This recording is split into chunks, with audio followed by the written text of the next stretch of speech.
In the world of Rainbow Six Siege, no name carries the weight of G2 Esports. Throughout the years, they're more than just a team. They're a dynasty with 2 world championships and wins unparalleled by anyone else in the scene. G2 have built a reputation as Siege's ultimate powerhouse. But with such success comes expectations, something G2 has struggled to match. During the Swiss stage of the Blast R6 Montreal Major, a roster stacked with world champions and star players stumbled in shocking fashion. Their fans left asking, what happened? How does a team with such incredible talent and history find themselves struggling to stay afloat? Is it the players, the strategy, or something deeper within the system itself? Their elimination match against the Sonics wasn't just a loss. It was a brutal 7-0 defeat that sent shockwaves through the Siege community. In this video, we'll dissect G2's performance, unraveling the mistakes that led to their downfall, and exploring the strategies that sealed their fate. Join me as we break down what happened to G2, whether there's any hope for the team, and how their struggles can teach you how to improve. This is Sonics vs. G2.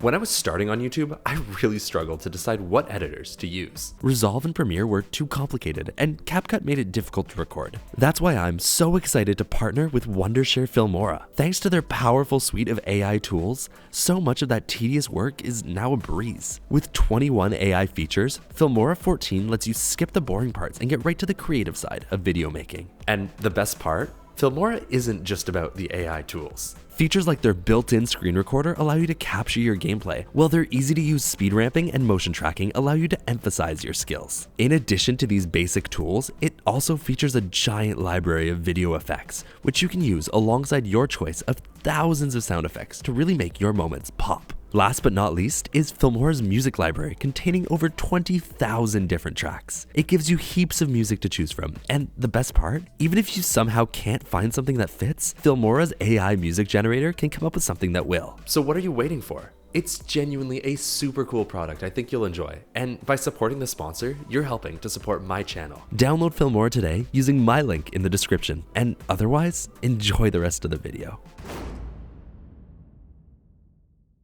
One thing worth noting about G2 is that they aren't a bad team. This roster won the biggest tournament in Siege, which is part of why it's so sad to see them struggle. The mistakes they make are minor, and much of what they do is still strong, so keep that in mind while watching this video. This round, G2 are attacking basement. On Clubhouse, this is the most defensible site, with powerful choke points at every entry. On top of this, the defenders have plenty of positions to play, which are impossible to clear from outside the site. This means rounds often come down to the execute, where utility is used to break up lines of sight and allow for entries into sight. G2 start by taking top-down master side, clearing the top 2 floors to make sure they won't be flanked. They progress at a good pace, starting to open up vert just over a minute into the round. But this is where they run into their first real obstacle. Ambi is playing the stairs, preventing G2 from pushing down main. He's brought an excellent kit for the position, with the shotgun for close range engagements and smokes to stall out any push. It's a super cool position G2 need to clear, but it isn't immediately obvious how. See, because of the design of the floor,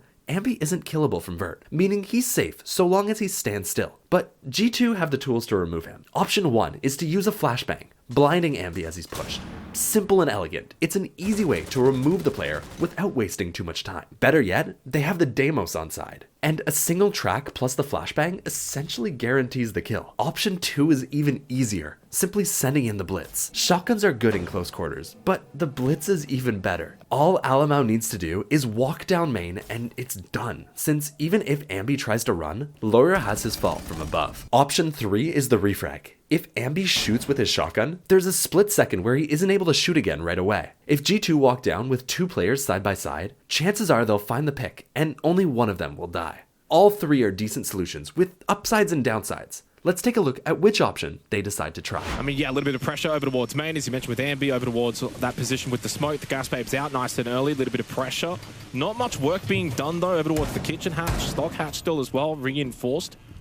G2's pace is going to have to certainly pick up. They do have the blitz, and they can eventually just push down main if they want to, and I think that's what they're trying to do. Doki does get the kill onto Ambi, playing a rather aggressive position on that smoke. Or none of the above. Doki simply dry peeks Ambi, and he wins the fight, but that isn't ideal. He got the kill, sure, but there's a lot more G2 could have done. G2 now go back to opening up site. They try to open triple, but it's tricked. Worse still, Alamau tries to go dirt and is greeted by Goyo mollies. With only 15 seconds left, G2 have to go for broke. They set up bottom main, Kitch Hatch, Moto, and Blue, aiming to collapse onto Church. Guys, there's 20 seconds. I mean, come on now. Got to pick up the pace here. They kind of stalled themselves out, thought about dirt, and then pivoted, moved away from that position. And suddenly you're just sitting down main, playing long hallway, heading into red time. The slow push up from Loira, trying to find a freebie onto Rexon, who does push forward. Grexer will also fall. Double from Loira on the push through main. They needed something special. And in the end, though, it is Sonics that come up better. A close round out of G2 comes ultimately down to not having enough time. They took too long clearing main, and by the time they did, the Goyo canisters out of SQ made their planned push impossible. This round, that shouldn't be an issue, as G2 opt not to go for a clear. See, in Siege, most sites have options for how teams want to attack. First is the clear, where teams clear out any extensions and take map control beyond the site. Second is the direct, where teams ignore any extensions, opting to use utility to execute directly into site. Both attacks have their advantages, but usually the attacked opts to go for whichever they think will be weaker. Weak presence on the roam? Go for a clear.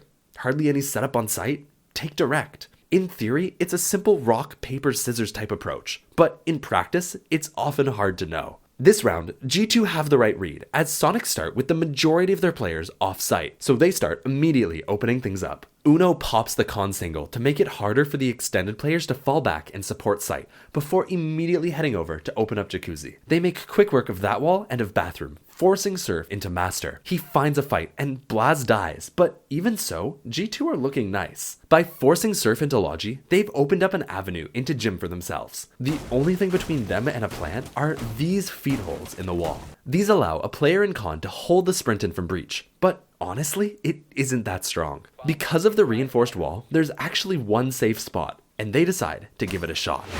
But it is a 1-0 start for Sonics in the round. They'll happily take that one. And they've got decent site control, although another pick. Laura does get one, but immediately traded. Ambi with a nice quick response keeps the advantage for Sonics with 90 seconds remaining in the round. And G2 are going to have to find a way down a player. But Uno in towards Jim. Statistically, hasn't quite been performing for G2, but he's going to go for the fast plan. Is there a response? No one from Sonics even remotely close. Nitrocell is good from Grixer. Canadian did lose his life, but most importantly for Sonics, they've denied the plant from going down. The drop from Doki, though, brings it back to the 2 versus 2. And a minute on the clock, Alamau also able to pounce. Rexon now looking to clutch up over towards Logistic, but position known, sprays the first. Alamau up close, also falls. Wow. Hey, sit your bitch ass down, boy! What a C4 out of Grixer, stopping plant at the last second. G2 go down in numbers, but remember, everyone on G2 are good players, and Doki drops into Logi and manages to turn things right back around. Alamau doubles up, leaving Rexon in a 1v2, but this is where things start to go wrong for G2. With around a minute on the clock, G2 can afford to take their time. They have the advantage, and if they slow down and work together, their numbers should secure them the round. But Doki makes a tiny mistake and gives Rexon a fight. It's all he needs as he takes off Doki's head, turning the round into a single 1v1. At this point, it's a coin flip as Rexon proves better, securing a second round for his team. Before getting into the next round, I just wanted to say a quick thank you for your support. I've recently gotten back from the Montreal Major and was left struck by just how cool it is to get to be a part of this community. Thank you so much for allowing me to do what I do. And if you think it's something worth supporting, please consider subscribing. It makes a huge difference in ensuring this channel remains sustainable, and I appreciate it heaps. Thank you all so much, and enjoy the rest of the video. Sonics are playing CC, the worst site on Clubhouse. When attackers play it right, there's almost nothing the defense can do in the face of attacker utility. It often plays out almost like a checklist, with just a few steps leading to an inevitable victory for the attack. The only chance defenders have is unpredictable, well-timed aggression. By taking fights when the attackers don't expect it, they stand a chance of whittling down the numbers, making for a much more winnable round. G2 start off by sending Alamau up main off info from a drone from Uno. He times his walk up the stairs with the opening of the jacuzzi breach, both to mask audio of his movement and to put himself in a position the defense won't expect. At the same time, Doki lurks in behind him, holding his flank through bar and ready to react to any defenders trying to retake below. Ken Sonics look to put the cherry on top for this first rotation. It's looking like a map sweep early on here though from G2. And Alamau almost able to pounce there onto Canadian, I believe it was, who overswings that position. Canadian! To be fair, he was caught, had to try and make a play. Was never going to get out of that position. Well, Doki does double down as well for G2, and it's the strongest start to a round that we've seen from them, but Ambi catches out Doki. The young prodigy has started well so far in this elimination match. He might get caught on the cross back in towards Lounge. No, he actually gets himself into a position where he can fight back against Blaz and does some decent damage. Ambi's done a really decent job to maneuver around the map. G2 find 2, while Sonics trade 1. This still puts G2 in an excellent position as the aggression from SQ fails to pan out. They find themselves at a disadvantage, and with how weak this site is positionally, the rest of the round is starting to look bleak. G2 move to finish the setup for their execute. Their goal is to plant right here inside cache. In this position, the planter is protected from top red by green box and from rafters by the door frame. The only way for the defense to stop plant are with a well-placed C4 or by pushing through an open room where the guns of G2 are ready to react. The attack takes their time in opening things up, slowly ramping up the pressure on site, making SQ feel like they need to make a play. But G2 are ready for this, and the remaining attackers hold their positions, ready to punish any aggression. Kit though to be rotated for a likely con hit, it would seem, from G2. Ambi goes for some pressure, tries to get some information, but all he found was Alamau, and the trades continuing to flow for G2. Down to Surf in a 1v3, does catch one, has some time, but he does need to get a wriggle on as the push in towards site coming through now to CCTV for Uno. He's at the server rack, and Surf might just shut the boat down! Oh, Surfing on the high waves to get the double kill at the end, 3 in a row! What just happened? Surf suddenly becomes a super soldier and wins what should be an impossible round without taking a single point of damage. I don't want to take away from what is undeniably an excellent clutch, but in FPS games, clutches only really happen when the team with the advantage makes mistakes. So what mistakes did G2 make, which led to this fate? Their first mistake comes when Loira gives Surf a fight. Because he's in a disadvantage, Surf wants to lash out and take any fights he can. By putting himself in a position where he can be pushed, Loira allows himself to die without a trade, turning the round into a 1v2. The thing is, Loira doesn't actually die for nothing. His death provides G2 with information, telling them CC is free. Uno pushes through to start a plant, but while Bomb is going down, Surf has a 1v1 against Blaz. He wins that fight before turning to the Thermite on site. Surf doesn't hesitate, immediately swinging Uno and taking his team over the line.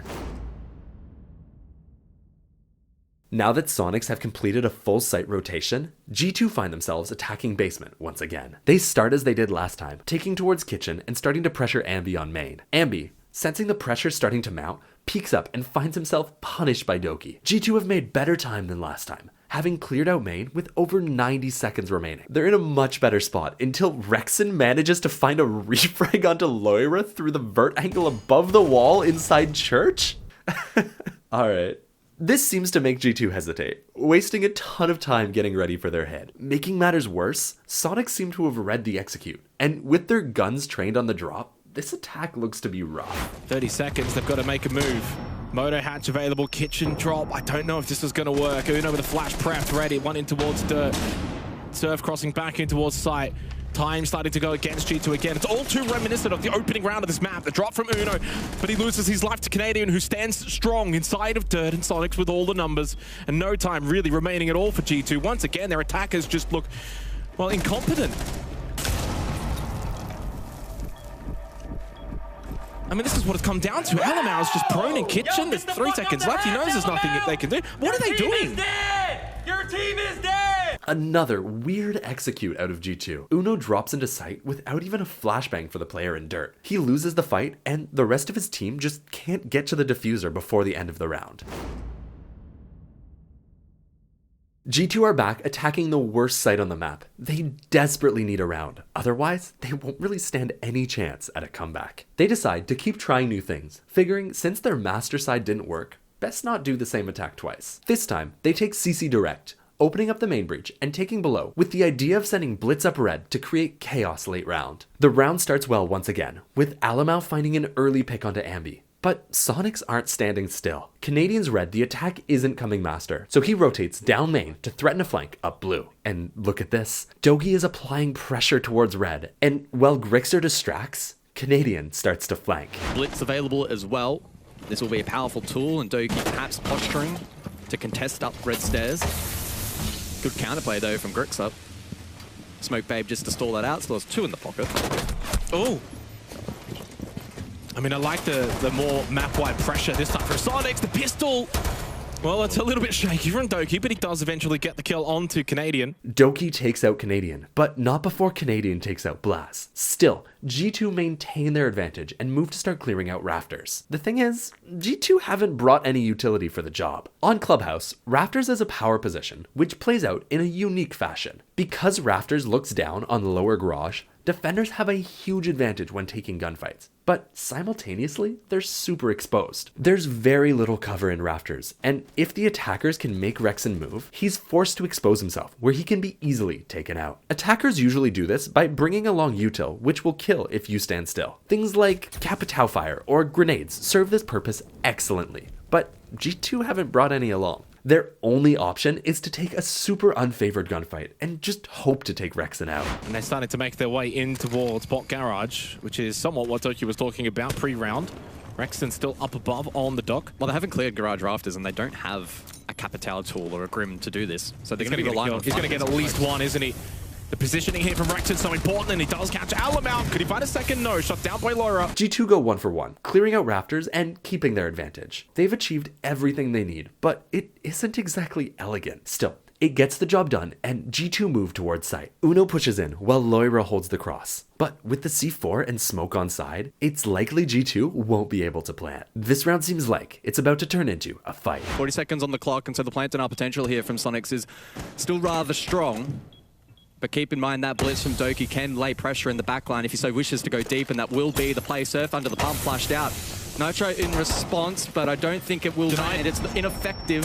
Bit of damage done, but Uno will critically survive. Shoot him! Doki needs to find this kill, unable to go deep. Elsewhere, Grixer able to find one. Loira for the trade, and now Surf left all alone. Again, I mean, and Lauren now has to get the kit. Suddenly 10 seconds remaining. He has to make a decision. Does he go for the kill, go for the plant? He tries to stick it, maybe force Surf out. Doesn't have the nitro cell, doesn't matter!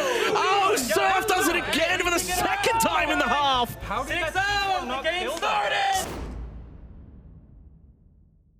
What a half out of Sonics. They've arguably overperformed, with only 2 opening picks and 3 clutches. But even so, they've secured themselves quite the lead. Now, they just need one attack to close it out. We've seen how G2 has attacked on this map. Now, let's compare that to Sonics to see how peak top teams can compete. Doki attempts to spawn peek CC, but gets smoked by Ambi on the DMR. Chasing a refrag, G2 continue their aggression, but Sonics, smartly, take their time and don't give it back. Now that they have an advantage, they want to slowly drone out the defender positions and begin to constrict the space. Dokubi calls ring out as Rexon pushes through garage. They spot Alamau stock and quickly collect the isolated pick. 3 players come together to make this happen, with Canadian applying pressure, Rexon holding cut, and Grixer on the drone. Next, Sonics waste no time setting up for their execute. Once they make sure they're safe, Canadian pushes down main while his team applies pressure vert and opens hatches. Canadian sets up bottom main, ready to use the Monty to apply pressure into church. In the meantime, Grixer drops kitchen while Rexon applies pressure from the back. They count it down and go, making this map look almost easy on the attack. As Canadian makes his way over, mirror window still up on the triple wall, but it will be dealt with swiftly. And right now, Canadian moving with purpose. I mean, he's taken this control. This is an absolute beatdown from Sonics onto G2. Canadian waltzing into sight on the Montang. There is no response at all from G2. Uno does find the kill. The irony for the man struggling so immensely at this major. Nitrosol thrown, but full white from the flash with the plant down. It's done. 7-0 from Sonics against G2.